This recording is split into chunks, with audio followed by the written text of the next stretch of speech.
हमारे संवैधानिक प्रमुख जो कि राष्ट्रपति हैं, जो कि हमारे संघ अर्थात हमारे भारत देश के प्रमुख हैं, प्रथम नागरिक हैं। और साथ ही हम बात करेंगे राज्यपाल की, जो कि हमारे राज्य के प्रमुख हैं, राज्य के प्रथम नागरिक हैं। तो आइए हम चर्चा करते हैं कि कैसे हम राष्ट्रपति और राज्यपाल में दोनों को एक ही साथ पढ़ते हैं और दोनों में अच्छे से अंतर समझते हैं, साथ ही हम हमारी समझ को विकसित करते हैं।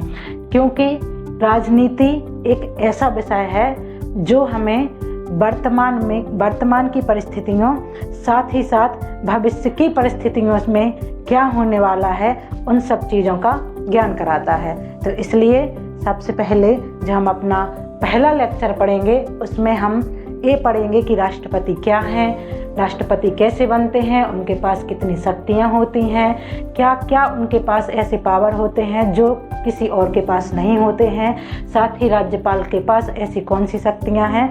हम सभी की चर्चा विस्तार से इस वीडियो लेक्चर में करने वाले हैं।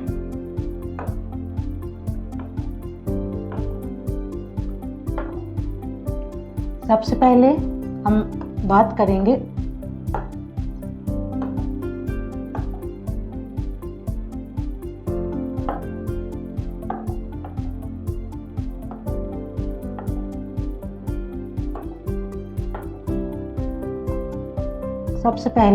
हम चूंकि बात करने वाले हैं राष्ट्रपति की। हम ये तो जान ही चुके हैं कि भारत का जो प्रथम नागरिक होता है वो होता है राष्ट्रपति।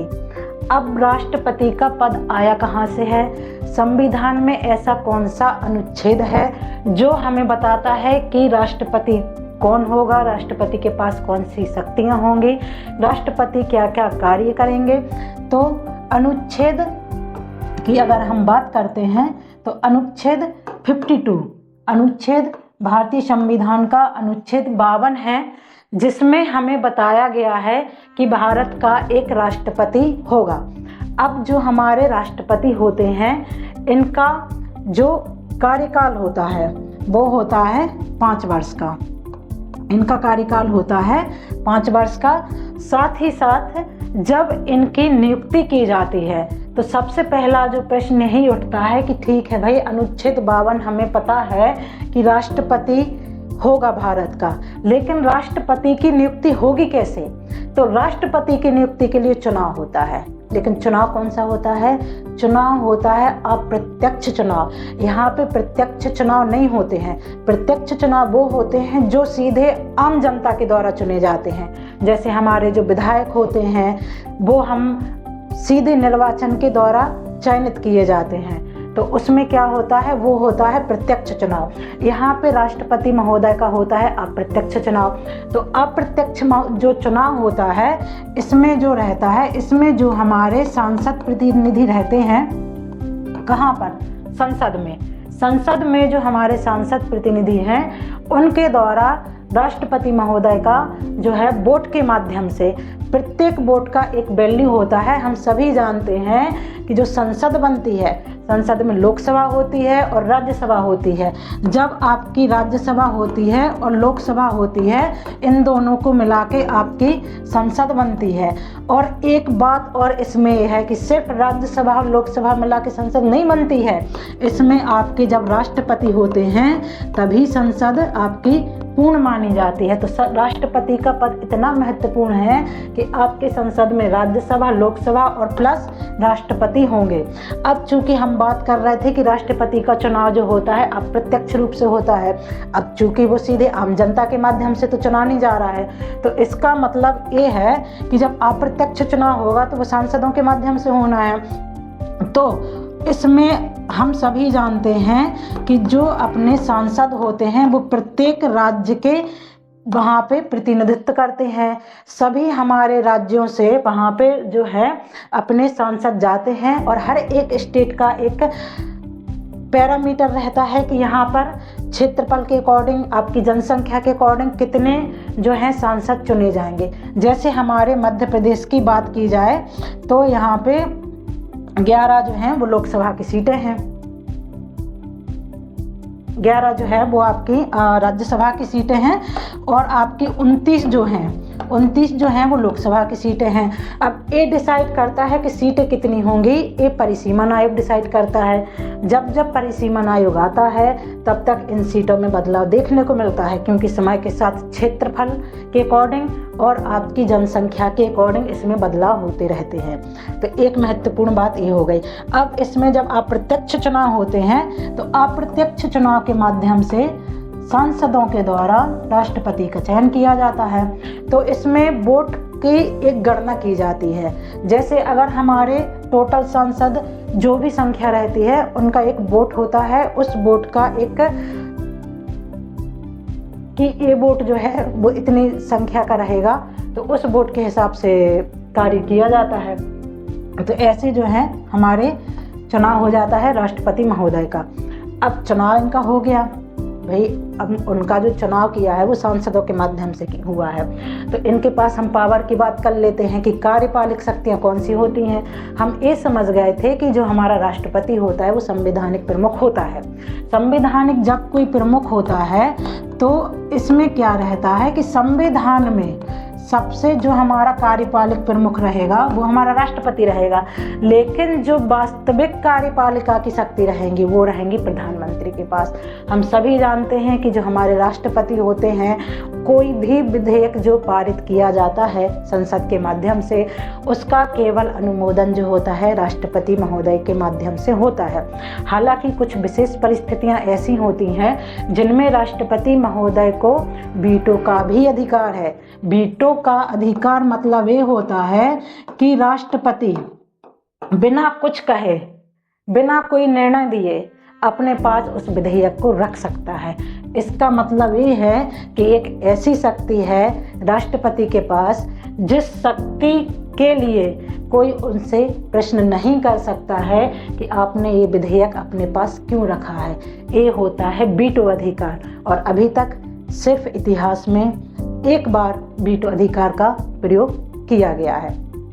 तो ये सबसे महत्वपूर्ण जो है हमारे राष्ट्रपति महोदय के पास एक अधिकार है, और इनके पास हम सबसे पहले जो है ये भारत के प्रथम नागरिक होते हैं, क्योंकि ये सर्वोच्च पद होता है हमारे जो है संविधान का, हमारे भारत का। दूसरा जो है इनके पास तीनों सेनाएं, हमारी थल सेना, जल सेना और नभ सेना, तीनों सेनाओं के प्रमुख हमारे राष्ट्रपति महोदय होते हैं। साथ ही यहाँ पे हम लिख देते हैं तीनों सेनाओं के प्रमुख।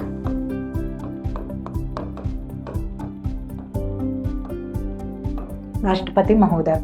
इसके बाद राज्यों में राज्यपाल की जो नियुक्ति की जाती है वो किसके माध्यम से की जाती है? राष्ट्रपति महोदय के माध्यम से। तो राज्यपाल की जो नियुक्ति होती है वो, ठीक है। और राज्यपाल राज्य का प्रमुख होता है, और राज्यपाल का एक पद होगा, अर्थात राज्य का एक राज्यपाल होगा। इसकी बात जो की गई है वो अनुच्छेद 153 में की गई है। तो और चौथे यहाँ पे एक ऐसी शक्ति जो भारत में किसी के पास नहीं है, वो होती है मृत्यु दंड को माफ करने की शक्ति।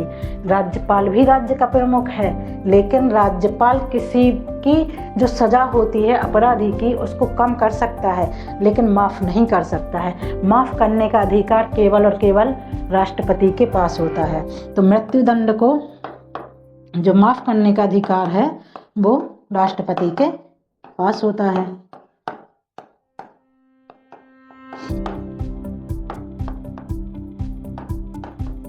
ऐसे बहुत से अधिकार राष्ट्रपति महोदय के पास होते हैं, लेकिन कुछ ऐसे अधिकार थे जो बहुत ही महत्वपूर्ण हैं। चाहे वो वनडे एग्ज़ाम हो, चाहे वो आपका पीसीएस हो, या फिर चाहे आपका वो यूपीएससी हो, सभी जगह आपका जो है इस प्रकार के क्वेश्चन बनते हैं। यदि आप मेंस एग्ज़ाम देते हैं उसमें पूछ लिया जाता है कि राष्ट्रपति के पास कौन कौन सी शक्तियाँ होती हैं, तो वो सारी शक्तियों का जो है आपको यहाँ पे बताना रहता है। और ये प्रमुख शक्तियाँ हैं जो राष्ट्रपति के पास होती हैं, और आपको इनकी जानकारी होनी ही चाहिए। अब इसमें हम देखेंगे कि राष्ट्रपति जो हैं वो राज्यपाल की नियुक्ति करते हैं। राज्यपाल की नियुक्ति के लिए जो है, अब इसमें राष्ट्रपति और राज्यपाल, देखिए राष्ट्रपति जो होता है वो क्या करता है, वो संघ का प्रमुख है। संघ मतलब भारत का प्रमुख है। वो भारत की एकता का द्योतक है। भारत की एकता को बनाए रखने का काम, ठीक है। मतलब हमारा भारत इतने विविधतापूर्ण है, उन सभी राज्यों में एकता बनी रहे, इसके लिए कौन है, हमारे राष्ट्रपति महोदय हैं। इसी प्रकार जो हमारे संघ अर्थात हमारे सभी राज्यों अर्थात हमारा संपूर्ण भारत, साथ ही हमारे जो राज्य होते हैं, जो हमारा प्रत्येक राज्य होता है, उनके बीच में किस प्रकार के संबंध है, किस प्रकार से संबंध बने रहें, किस प्रकार से बेहतरीन कार्य प्रणाली चलती रहे संघ की और राज्यों की, इसके लिए हर राज्य में होता है राज्यपाल। और राज्यपाल जो होता है वो सीधे कार्य करते हैं राष्ट्रपति के लिए। राज्य के जो भी निर्णय होते हैं, जो भी विधेयक पारित होते हैं, उन सभी की जानकारी राज्यपाल देता है राष्ट्रपति महोदय को। तो अगर हम ये कहें कि जो राज्यपाल का पद होता है, चूँकि नियुक्ति भी राष्ट्रपति करते हैं राज्यपाल की, साथ ही जब तक राष्ट्रपति चाहेंगे कि राज्यपाल पद पर बने रहें, इसको कहते हैं कि राष्ट्रपति की प्रसाद पर्यंत। अगर राष्ट्रपति चाहेंगे तब तक राज्यपाल जो हैं वो अपने पद पर बने रहेंगे। इसलिए राज्यपाल की नियुक्ति और साथ ही साथ राज्यपाल कब तक किस राज्य में रहेंगे, ये सब डिसाइड करते हैं राष्ट्रपति महोदय।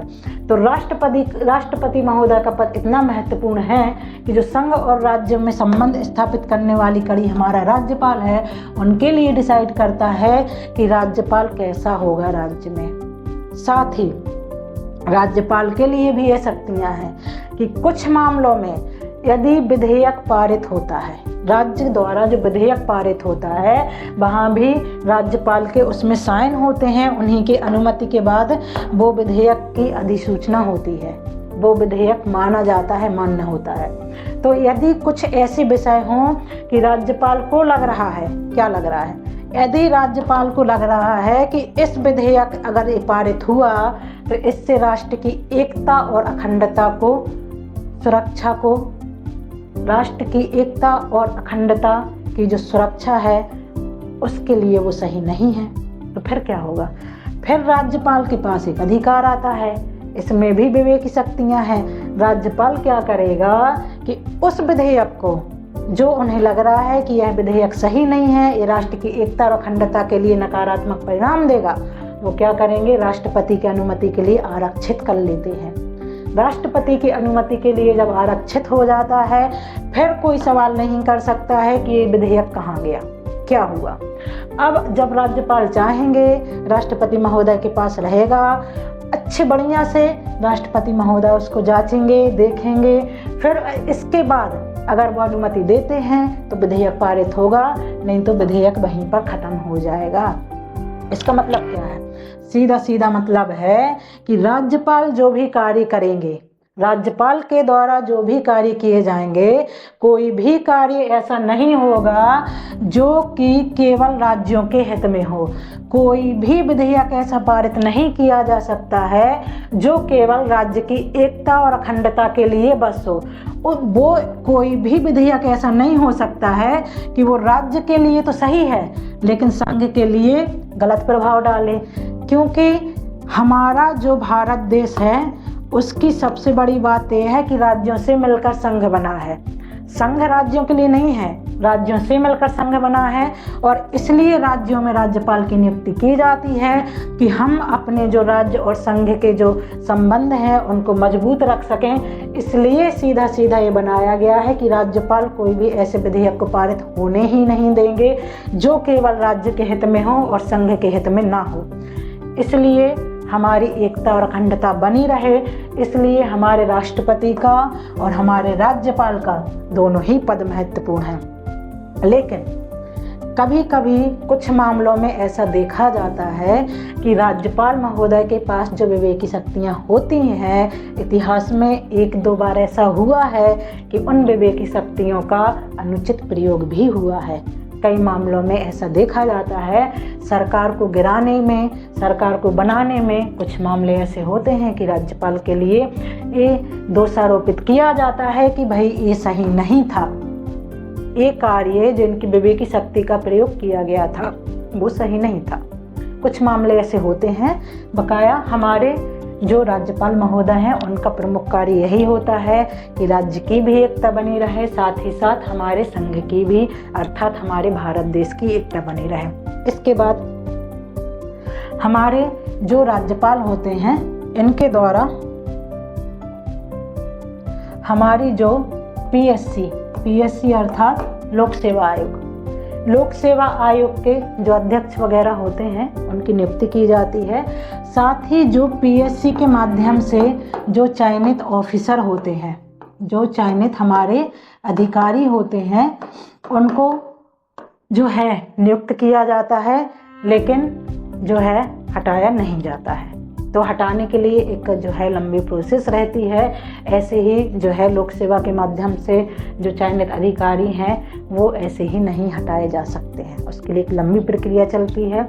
साथ ही साथ हमारे जो यूपीएससी होते हैं, तो यूपीएससी के जो चेयरमैन होते हैं उनकी नियुक्ति हमारे राष्ट्रपति महोदय करते हैं। यहाँ पे पीएससी में कौन नियुक्ति कर रहा है? क्योंकि राज्य का प्रमुख हमारे राज्यपाल महोदय हैं तो वो चयनित कर रहे हैं। यहाँ पे यूपीएससी हमारा चूँकि संघ लोक सेवा आयोग है तो यहाँ पे हमारे संघ के प्रमुख अर्थात हमारे राष्ट्रपति महोदय यहाँ पर उनकी नियुक्ति करेंगे। तो ऐसे कुछ ये विषय हैं, बहुत ही महत्वपूर्ण विषय हैं जिनको हमें जानना जरूरी है। इसके बाद बहुत सारे हमारे अनुच्छेद हैं जिसमें सबसे पहले ये बताया जाता है कि जैसे संघ का एक राष्ट्रपति होगा, राष्ट्रपति की क्या कार्य शक्तियाँ रहेंगी, राष्ट्रपति के जो है वो कौन से कार्य रहेंगे, कितना कार्यकाल रहेगा, कितना कर्तव्य रहेगा, शपथ ग्रहण कैसे होगा, कैसे उन्हें हटाया जाएगा। हमने राज्यपाल का समझ लिया था कि राज्यपाल जो रहेंगे वो राष्ट्रपति के पश्चात पर्यंत कार्यरत रहेंगे, ठीक है। लेकिन इसके बाद जो हमारे राष्ट्रपति हैं वो कैसे हटाए जाएंगे? तो राष्ट्रपति का जो पद होता है उसके लिए जो है वो हमारा महाभियोग जो होता है वो चलाया जाता है संसद में, और महाभियोग के माध्यम से राष्ट्रपति को हटाया जाता है। क्योंकि महाभियोग जो है वो एक लंबी प्रोसेस है, उसमें जो है पूरी गणना होती है कि कितने जो है उनको सांसदों का वोट मिलना चाहिए, क्या प्रतिवेदन होगा, कितने लोग प्रतिवेदन करेंगे, कोई आसानी से नहीं हटाया जा सकता। एक लंबी प्रोसेस है, इसको हम अलग से लेक्चर में पढ़ेंगे कि महाभियोग कैसे होता है, क्या होता है। बस हम इतना जान लेते हैं यहाँ पे कि जो महाभियोग की प्रक्रिया होती है उसके माध्यम से जो है हमारे राष्ट्रपति को हटाया जाता है।